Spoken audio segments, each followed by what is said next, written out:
के भने त्यो भित्र सफारी गर्ने जिपमा पनि गाइडहरू पनि गोरा त्यसै यति परि जान्छ नि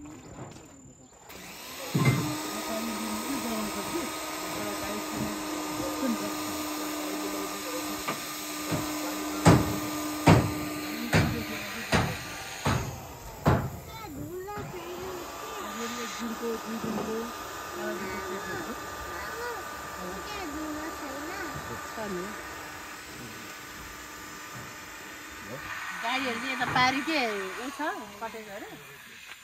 कस्तो लाग्यो त गाइस रमाइलो लागेछ राष्ट्रिय निकुञ्ज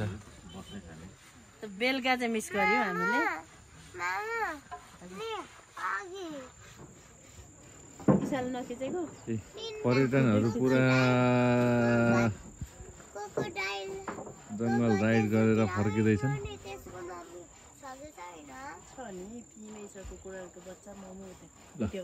नाउ चढ्नु क्रोकोडाइल